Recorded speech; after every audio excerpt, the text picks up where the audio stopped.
So we have a little bit of reading this time from Disorders of Personality by Theodore Malone. It's spelled Millon, so Malone, and other variants thereof. Yeah, Disorders of Personality. This is a different model than what the DSM does. This isn't quite clustered, and it's definitely it's somewhat built off the how the DSM, where if you fill 3 out of 5, 5 out of 7 criteria, but this one specifically interacts with diagnostic spectrums. So that's probably the interesting part because, what are the ones that are popular?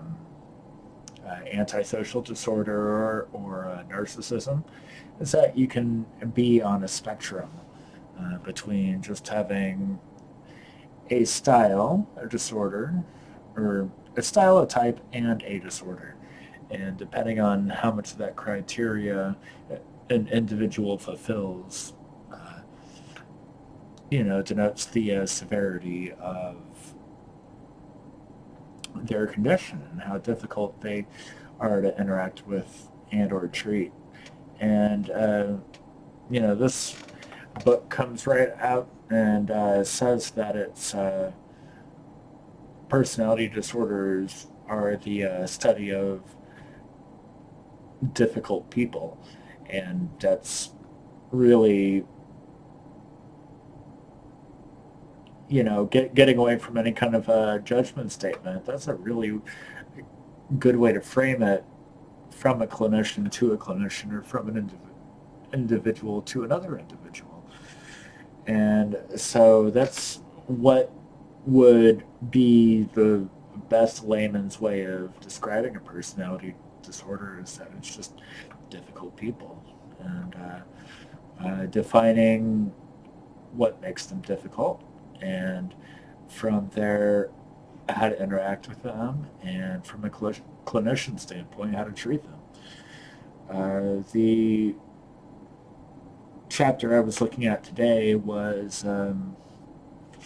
the SPH spectrum, which is the involving sociable styles, pleasuring types, and histrionic disorders. So that's SPH, sociable, pleasuring, and histrionic. The chapter comes right out and gives a lengthy history of the word histrionic and hysteria, and how, back in the 1800s it did have to deal with the womb and menstruation, and all the loaded sexism connotations involved with the word histrionic. Over time, words have meaning, but words turn into other meanings. So that's kind of how it stayed the same over time, and why, while histrionic may have a connotation related to women, just based off, the basic sexism of the term, clinically it doesn't. And it goes on to say that men are equally as likely to be demonstrating the traits that we're describing here. So the part that was interesting to me, as far as a case study I was researching, was the trait domains. And here's we're getting into sort of diagnostic criteria. And we'll go over these, and in a way a psych student would, to see how they apply to individuals. And this isn't going to be a half-hour lecture. This is going to break it down, give some examples, probably develop a little bit of severity, and then we'll say goodnight for the night. So, yeah, on the behavioral level of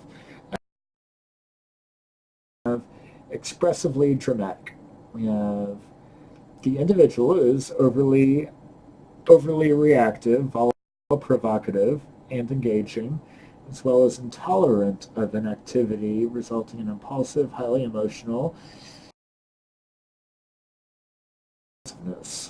describing penchant for momentary excitements, fleeting adventures, and short-sighted hedonism. So that's definitely describing an impulsive, dramatic individual. We have interpersonally attention-seeking, would be part 2 of the behavioral level. Actively solicits praise and manipulates others to gain needed reassurance, attention, and approval. Rather than, I guess, other disorders or scenarios that are attention-seeking, this one's pretty interesting in the way that it's validation-seeking, but it's dramatic in the way that it attention-seeks. So, attention-seeking and fuck off, I don't care what the fuck you're doing, and, that kind of, I guess, what we would consider trashy behavior. And that's without class. I haven't seen any spectrum of socioeconomic behavior that doesn't have the capacity to be overly self-centered and dramatic in this sort of display. So, especially with the antagonism. So you got the antagonism. It's more affirmation seeking. So it's throwing your hands up in the air and I guess being really victimized on how put down upon you are, and and that's apolitical as well, because whether or not there's an argument to be made for the hypersensitive left doing that sort of thing, the hypersensitive right about the war on Christmas is just pretty much the same.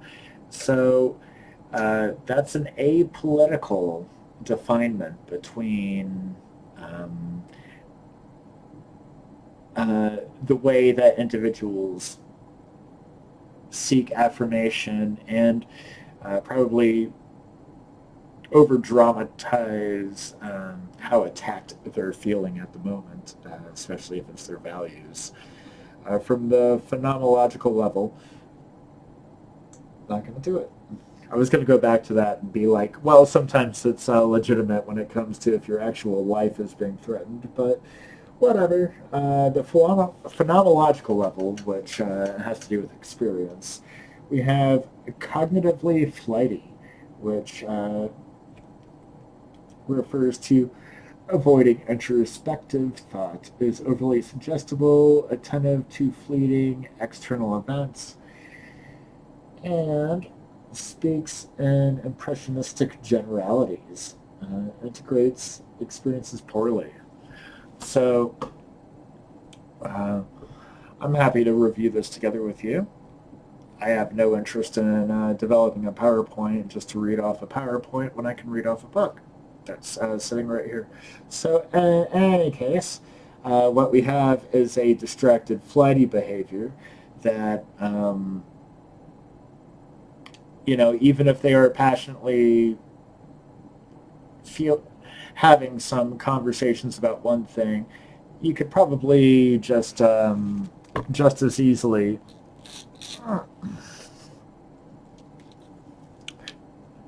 take that concentration and turn it into maybe a mic stand operation. And I don't know, it's where a lot of whataboutism. If you can't tell, this spectrum of sociable, pleasuring, and histrionic pretty much well represents a lot of our internet personalities and our social media, especially the more dramatic types. So, gregarious self-image. They view themselves as sociable, stimulating, and charming. These would be your type A extroverts online. We have shallow contents. Everything's pretty much superficial. There's not a lot of deep content, or like we were going into the introspection earlier, people aren't really conversating about their foundational belief system or where their thoughts come from. They're having a lot of shallow conversations about feelings, and that doesn't mean that feelings aren't important. It just means that they're not exactly reasonable when it comes to portrayals of why they're so upset about things. That's another thing that differentiates certain crybabies. So I'm more thinking about right-wing or crybabies, how they will definitely bring up emotional arguments about how they don't feel comfortable in certain situations. When you get people on the left who have legitimate grievances about legitimate threats on their safety and life, and they're being called crybabies, that's not a shallow statement because it's rooted in a lot of real life experiences and threats that people go through every day. This is why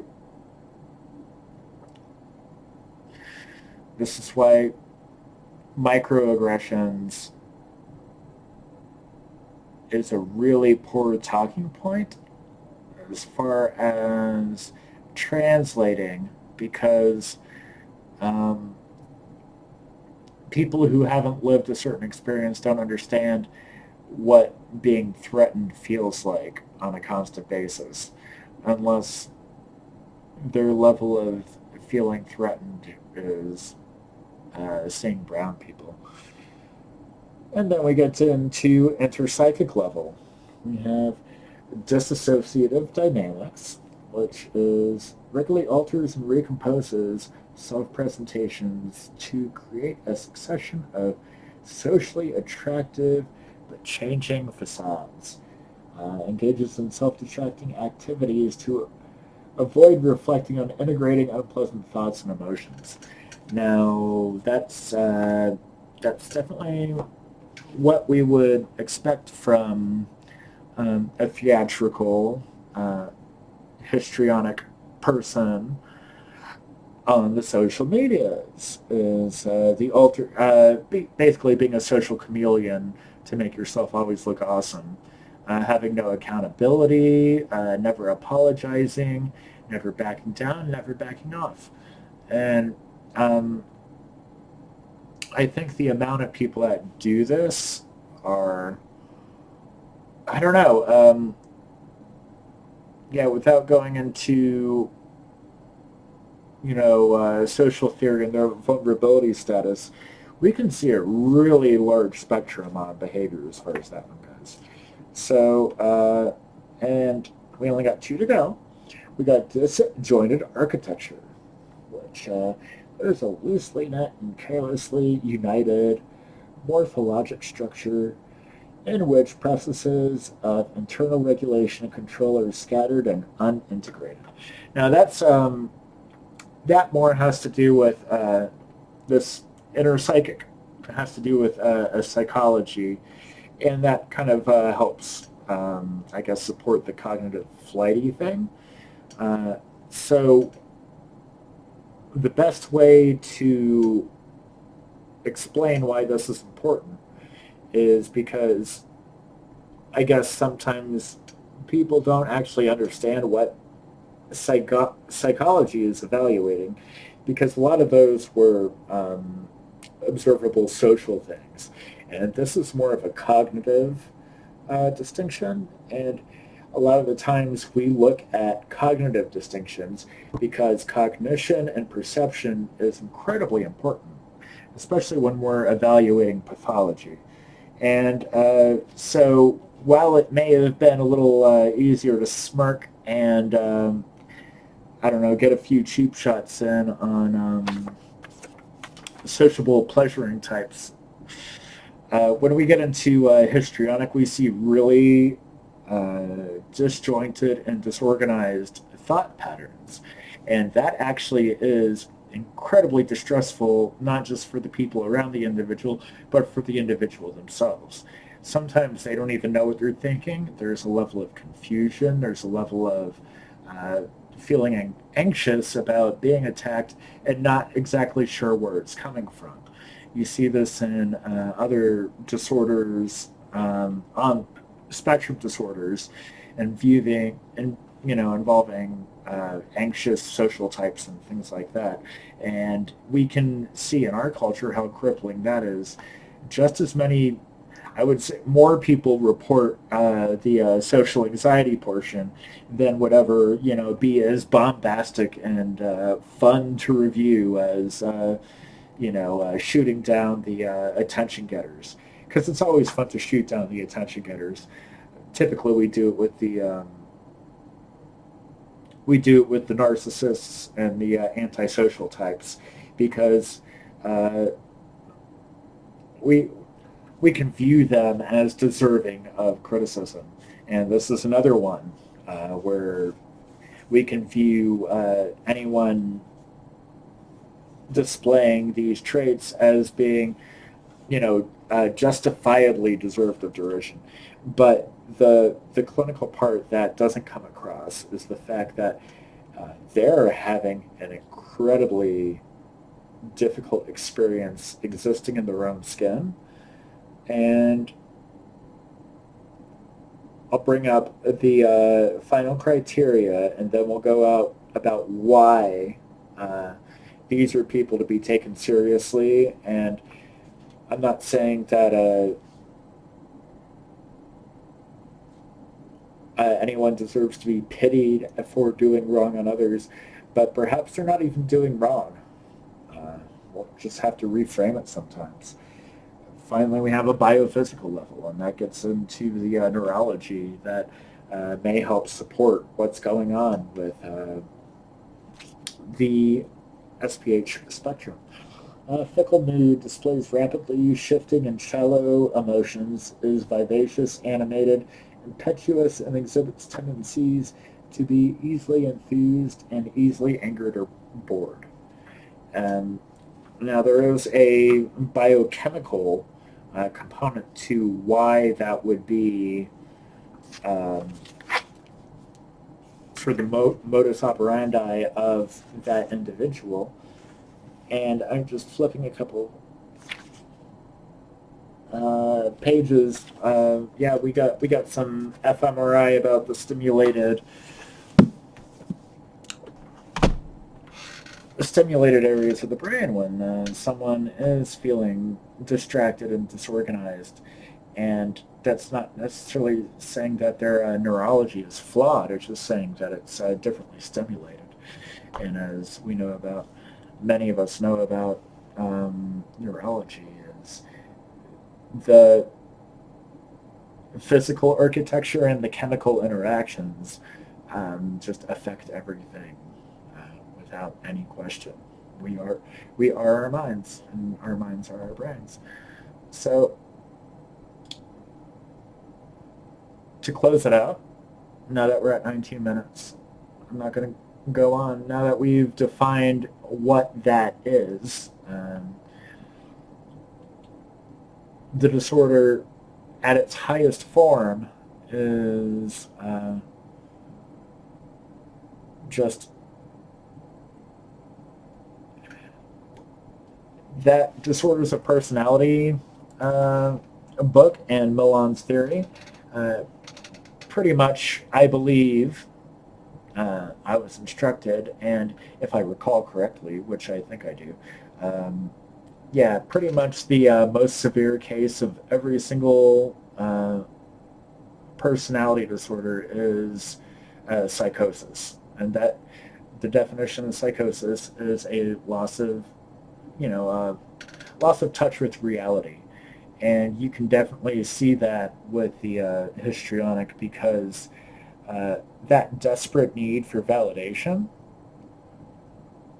even if we're using the framework of social media or whatnot, and seeing it progress from just attention seeking all the way down to line, all the way down a line to performing very risky behaviors and self-victimizing and things like that. Going all the way down the line, what we see is a lot of damage that has been done with not necessarily how they receive pleasure, because that's rather balanced between pain and validation. But we do see a lot of it being externalized, where that's the part that was damaged, is that they don't have a very robust self-identity that can get them through things. So that's the part that deserves support and attention. And I'm not trying to be counterintuitive that yeah, you give them love to self-perpetuate their need for acceptance and love. That's not what I'm saying. I'm saying that's the part that needs to be supported, is that you can support their betterment of self-identity, and that's typically your path of treatment.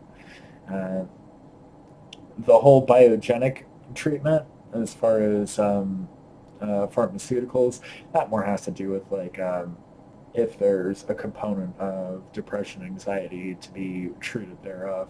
But as far as like a clinical talk therapy, kind of cognitive behavioral, how to get them through what they're going through, and to be a little bit less needy, impulsive, there's probably dialectical behavioral therapy would work too, even though that's for a different population. But yeah, there's different ways to have conversations with them that aren't telling them to not be so dramatic, because that is something that they're probably aware of as being a knock on them, and it's probably not going to help any kind of resistance. So if we're looking at someone on that spectrum, yeah, the best way to be supportive is to, again, look into, I guess, underlying concerns about where they feel this behavior comes from, and then dealing with the sort of logical fallacies and getting to be like, why does this behavior help alleviate this kind of stress? And that's just kind of good practice in general. So thank you for the discussion. Good night.